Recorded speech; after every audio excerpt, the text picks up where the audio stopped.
You're listening to PetLifeRadio.com. Paranormal Pets is brought to you by Pet Care RX, America's most affordable pet pharmacy. Pet Care RX offers the same meds as top vets, but with a savings up to 50%. And if you find a lower price on a certified EPA and FDA approved medication, Pet Care RX will match that price. So go to petcarerx.com. Use promo code Paranormal10. PARANORMAL, the number 10, and receive $10 off orders of $50 or more. It's 11 o'clock at night. It's dark. You're sitting in front of the mirror getting ready for bed. There's nobody else in the house. You see something move in the corner of your eye. You glance to your right, but you don't see anything. Another minute goes by, and you think you see movement again. So you slowly turn to your left, but again, the room is empty. You turn back around, and staring you face to face in the mirror is a cat. You jump back because you don't have a cat, and there's no cat in the room. But there he is, staring at you in the mirror. Welcome to Paranormal Pets, where you can always expect the unexpected. Each week, we'll discuss all aspects of weird or spiritual animal encounters, ghosts, totems, psychic animals, animal souls, animal angels, and animals in religion, with a little cryptozoology thrown in. Now, step into the supernatural world of pets with your Paranormal Pets ghostly host, our ghost host. Hello, and welcome to Paranormal Pets on PetLifeRadio.com. I am your host, Brandy Stark, and I apologize, I'm a little hoarse today. As I was explaining to Mark, the producer, and Wendy earlier, I went in for allergy testing, and it turns out I'm allergic to, unfortunately, my dust, mold, and my own rodents. I have 12 rats right now, 6 of them are rescues, so the doctor wanted me to get rid of them. I refused, and so I am now getting injections for mold, dust mites, and rats. I didn't know you could get injections for that. So my voice is a little sultry today, but it's not going to deter our episode. I'm actually really excited. We've been doing a couple series on paranormal birds, kind of one of those species that seems to be overlooked because we talk about cats and dogs all the time. Last episode we had Lori Champion on, and she actually led me to today's guest, who is a member of her team, Pinellas Pasco Paranormal. We have Wendy Wein today, who is going to actually talk about her personal experience with a paranormal bird, or a bird that interprets the paranormal. So we're very much looking forward to that, and we'll actually get started right after these messages. Now, time for something really scary. A word from our sponsors. Paranormal Pets will reappear before you can say Bigfoot. Don't run away.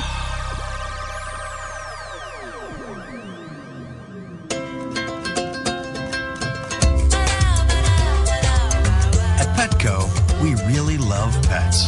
There isn't anything we won't do to make sure they're getting the best products and the best care. So when you ask us a question like, so how do you feel about cat condos? We can say from experience, feels like home for her. Enter the code PARANORMAL and save 10% on orders of $65 or more, plus free shipping at Petco.com.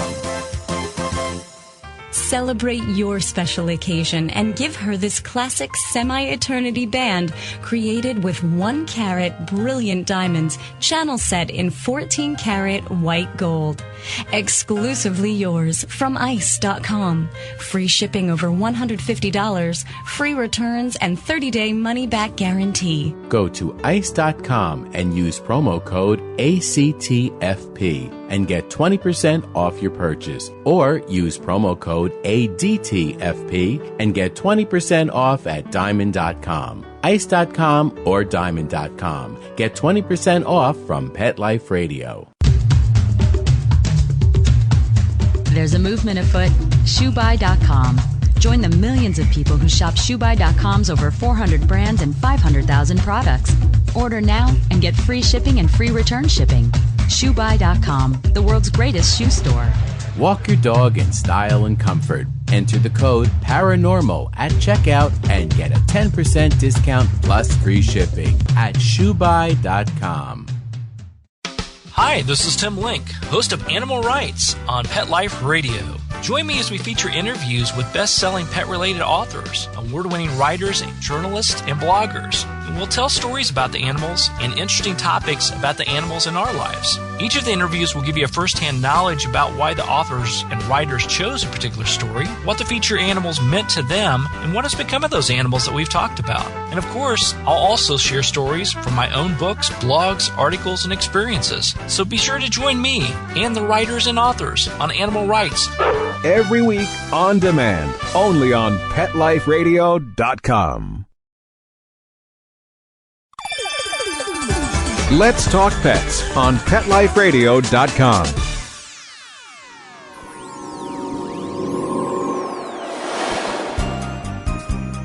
Did you hear that? Our commercials have mysteriously disappeared. Paranormal Pets is back with our haunted host, our ghost host. And welcome back to Paranormal Pets.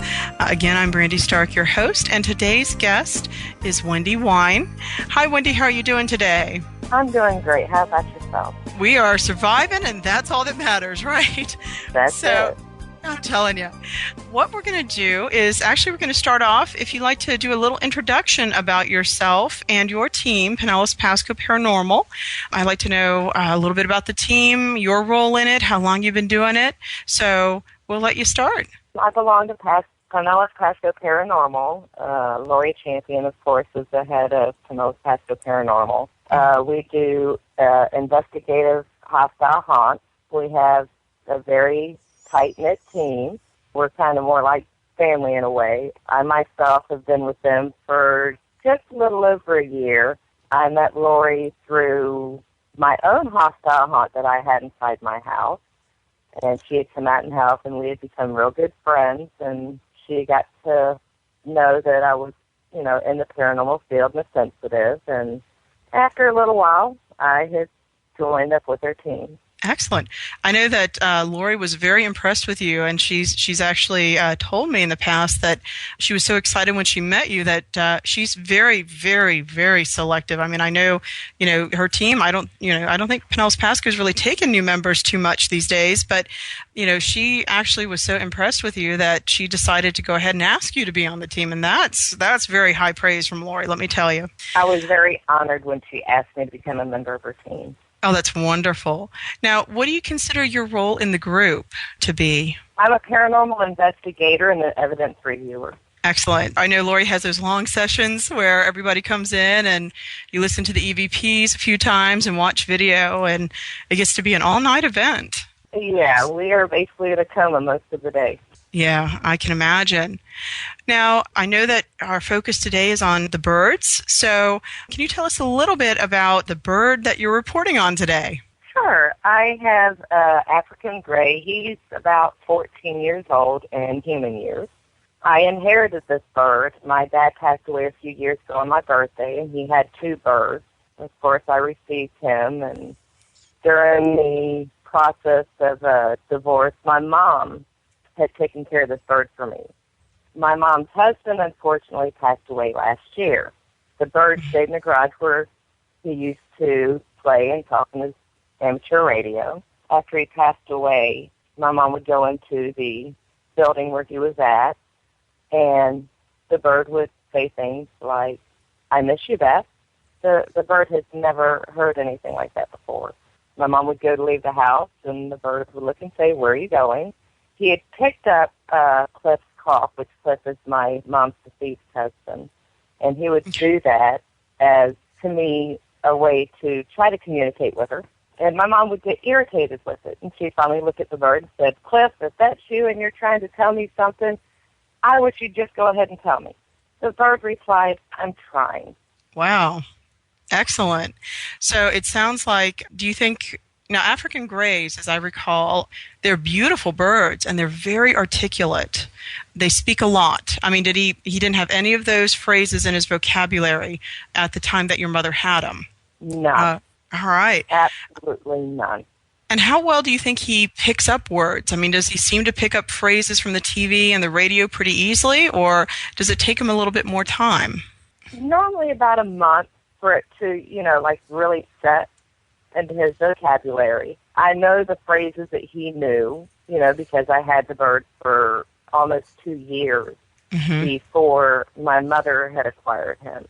And those words were just never taught to him. I mean, there were times that I would leave the house with my new husband, and the bird would pop up and say right after I left, "Where's Wendy?"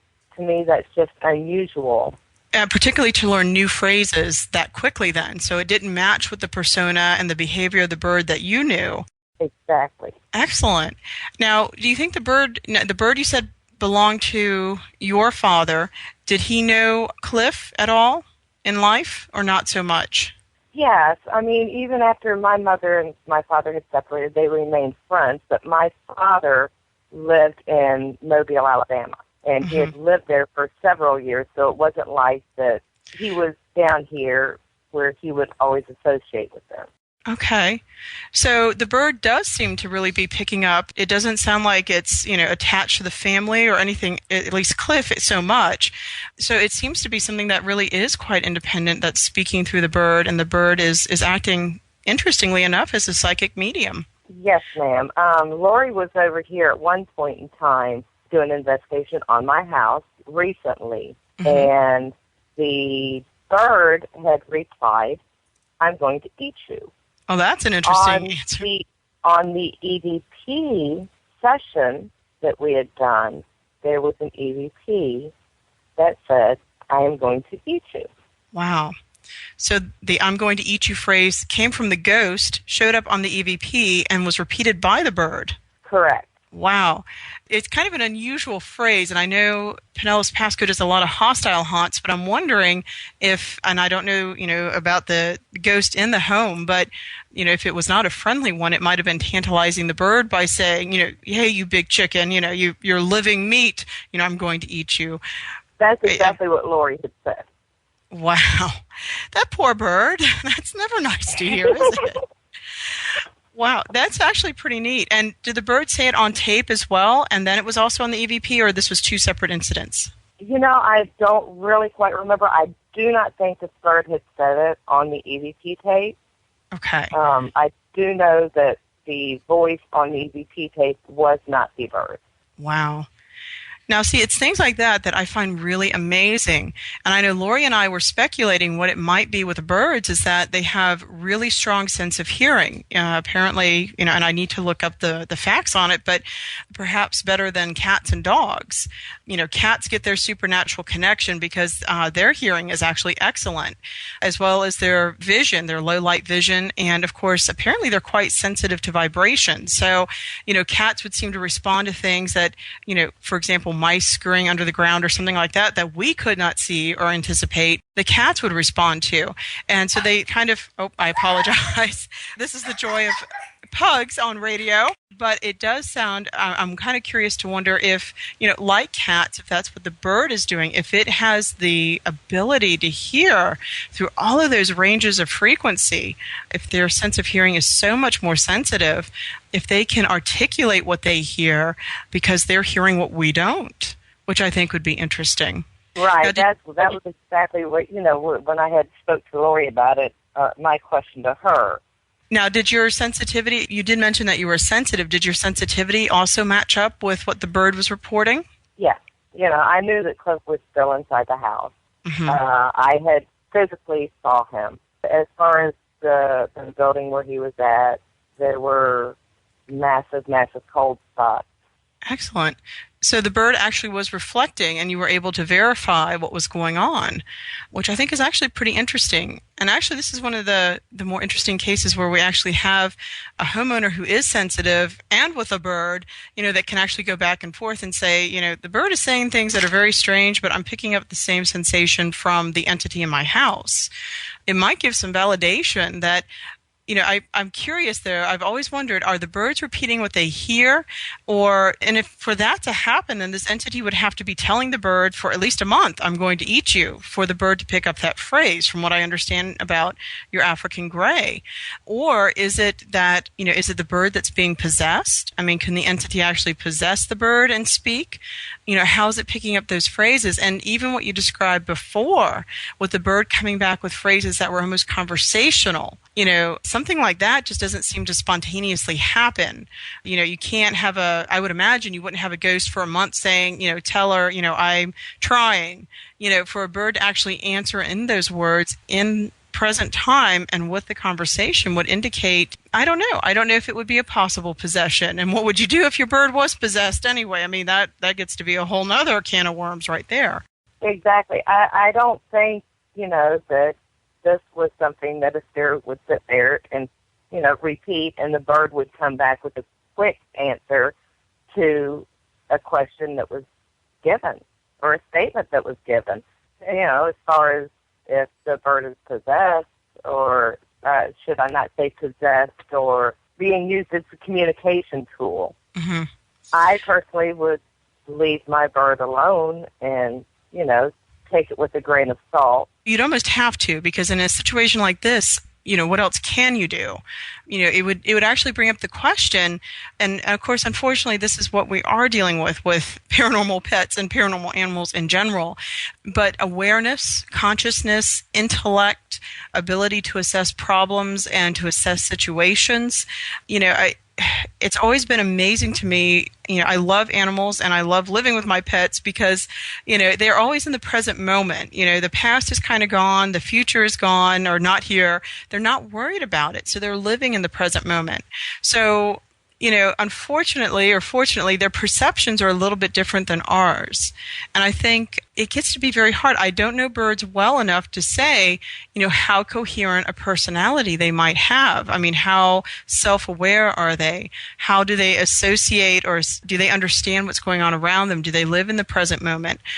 Are they intellectual enough to say, hey, there's an entity, or to block an entity from coming in? I mean, the theory is always that, animals are easier to quote unquote possess because they don't have reason, and I guess they would not have human willpower. So it's kind of a strange thought, but does the bird allow itself to be used as a tool? Or is it simply responding to the moment, or is it something more aggressive like a possession?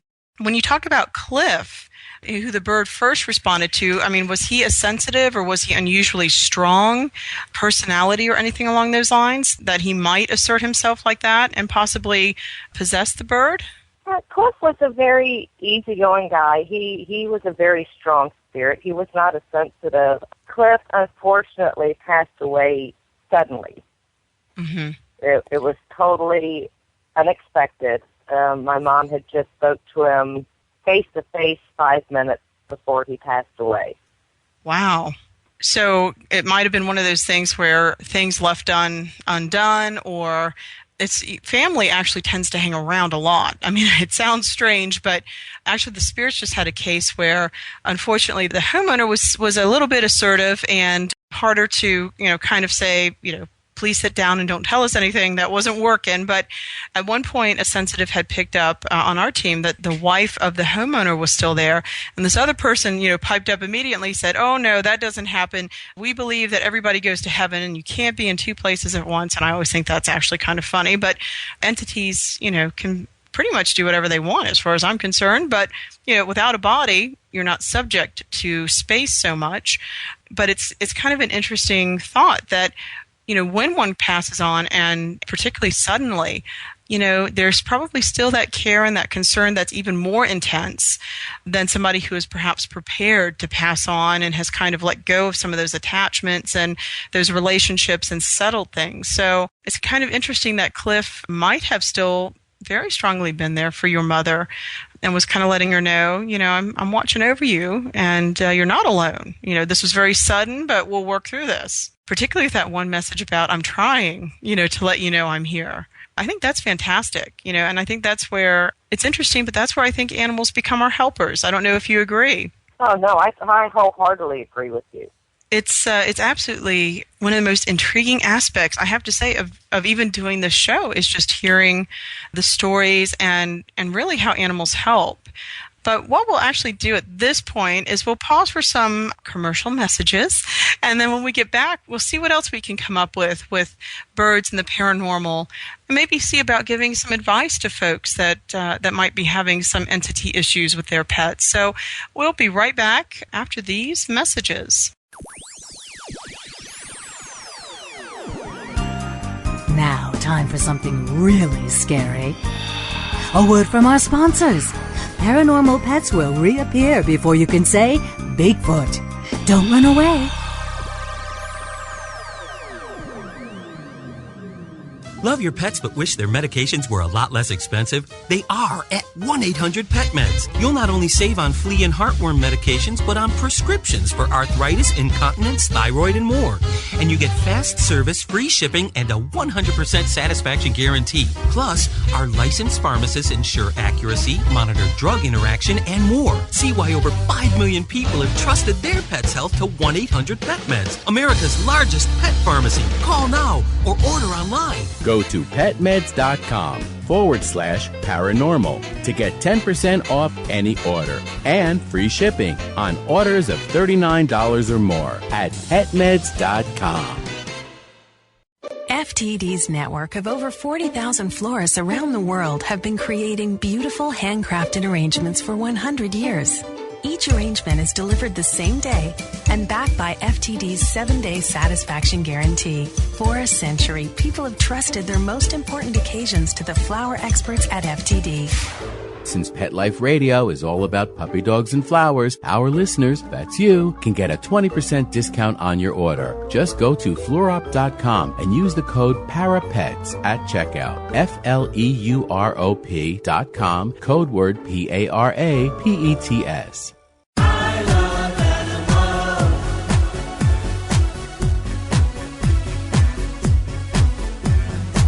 If you ask the question, what do I want? What do I need? I'll take affection. I really should mention I need time. I need love. I crave attention. This is you waiting by the door with shaking tails and happy hearts and running circles round the floor. That's always when the party starts. They are my friends. They are my children. They are the furry scooters and kids. They are my family. They understand me. That's how I love my pets. I Love My Pets, the new single by Mark Winter. Available on iTunes. Join us every week on Wings and Things, where you'll find real answers to real questions about everything you want to know about pet birds. Care, feeding, bird products, travel, and more. Everything to make your frequent flyer a happy camper. From parrots to parakeets, cockatiels to cockatoos, you'll have a bird's eye view of everything there is to know about your fun, feathered friends.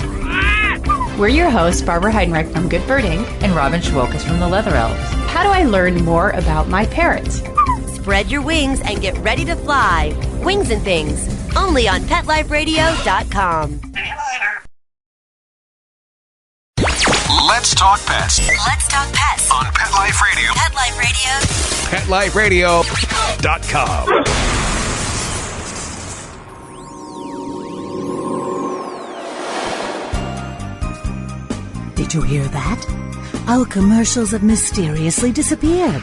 Paranormal Pets is back with our haunted host, our ghost host. And welcome back to Paranormal Pets. I'm your host, Brandy Stark. We have Wendy Wein with us. We're continuing on with our interview about birds and the paranormal. And again, this is kind of an unusual case, and I'm hoping that others will take Wendy's example and maybe come forward with their own paranormal bird stories. I have done some research, and there are some out there, but they are much harder to find, and I haven't I haven't done an academic research paper or anything on that yet. It's on my list of things to do, but I'd like to actually find out a little bit more as to why birds are considered one of those paranormal animals. And again, we've had guests on the show before that have talked about cats, dogs, horses, cattle, sheep, and birds, which are all considered to be sensitives. And primarily, I think it's because birds and all of these other animals, herding animals, basically they're all domesticated animals. And so we associate with them. But it turns out that when you start looking at the connections between human association and animals, there's a little bit more to it. Again, dogs are associated with ghosts, but they also end up being guardians of the dead, guardians of the living, companion animals in the afterlife. They have multiple roles in the supernatural world. Cats are associated with sorcery, witchcraft, and healing. An interesting mixture right there. But, and this goes back to perhaps even their earliest connection with humankind in helping to rid, and one theory is that Egyptians started storing grain in silos. And when they did that, that started to attract mice and rats. And it was causing plague, pestilence, and of course, threatening the food supply. And so Egyptians learned very quickly that cats could be tamed, that they would hunt even if they were fed. And I shouldn't say cats can be tamed, because even today, I'm not sure we tame them, but that cats could be somewhat domesticated and that there was an advantage for the cats to be there. And so perhaps in ending plague-bearing rodents, which I'm sorry to say, I think rodents get a bad name, but in the wild, okay, I guess they can be a little problematic. That's what associates humans. But now we have birds. And again, they're known to be sensitive and they're known to be related to the supernatural. But again, the question is, why? What is the human connection? What are humans observing about birds that make them unique? And of course, we do know Native American traditions talk about particularly birds that not only fly but swim. Local Native Americans loved, I want to say what are they called? Have you seen these birds? They're kind of gray. It starts with a C. Cormorants? I'm not sure which one they are. Yeah, they're really pretty. They look like, little miniature storks. They do fly and they swim. We have a lake up here and they actually swim and they get fish. They're not ducks though. They're something a little bit different. They were really sacred because they actually were connected with nature on 3 levels. The land, because they come out of the water and they have to dry off before they can fly.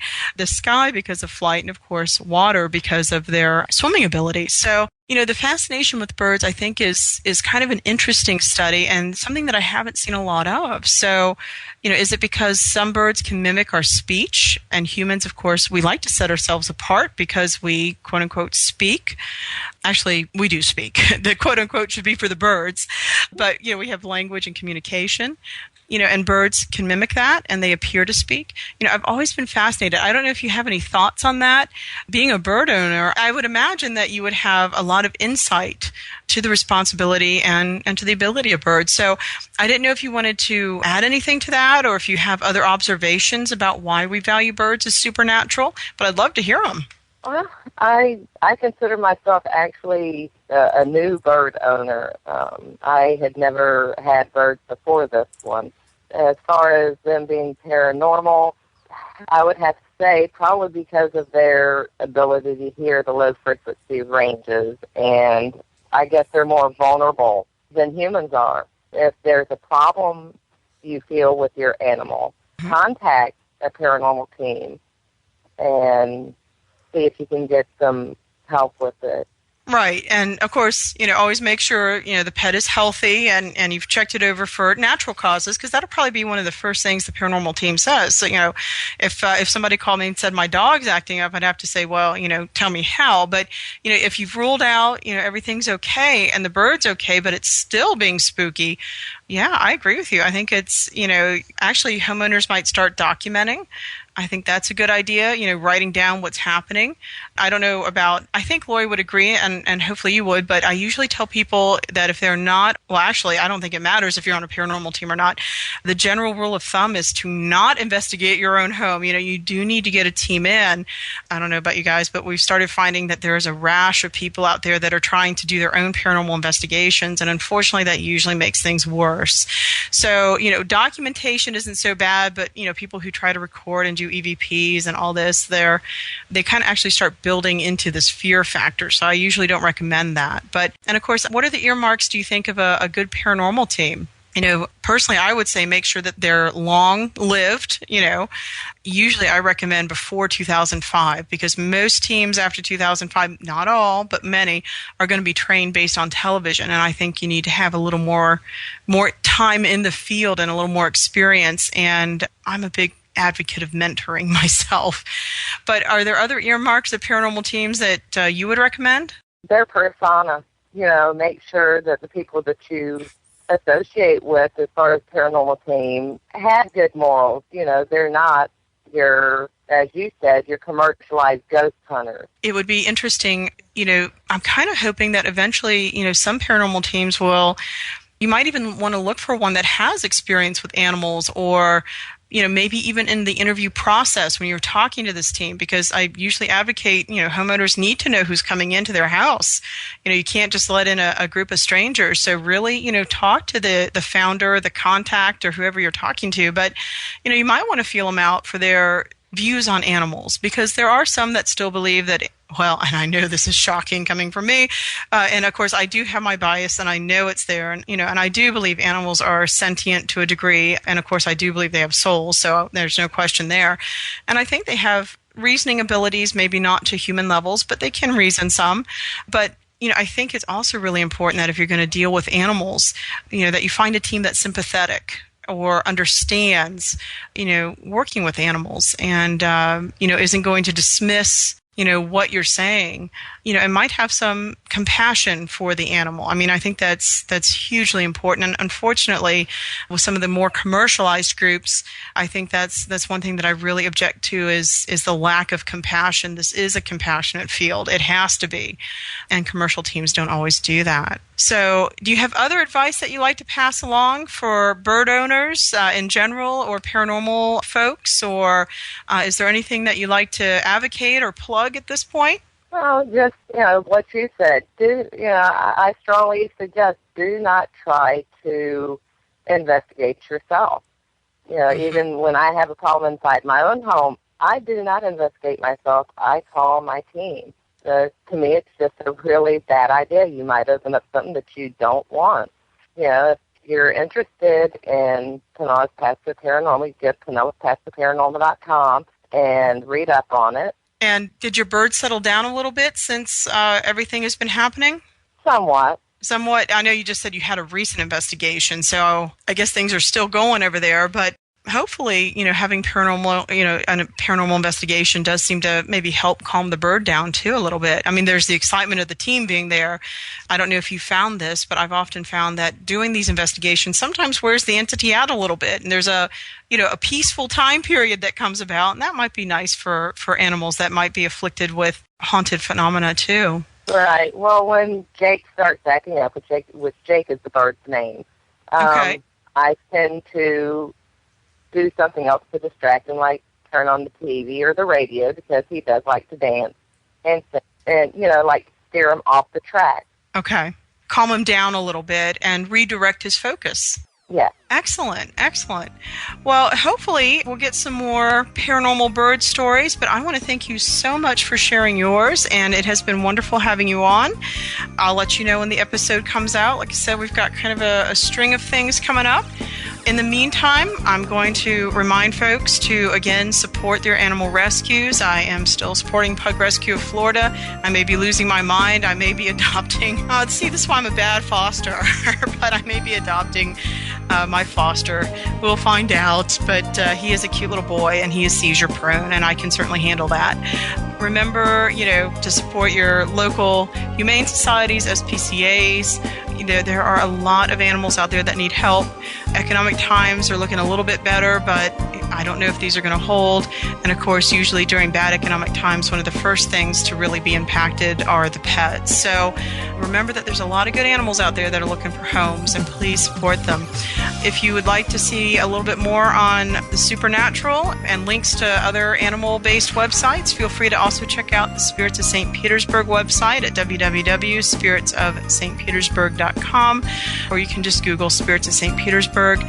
We do have a widget for this show that will tell you what episode is now up, and I thank you all so much for your time, and I will wish you all some happy hauntings.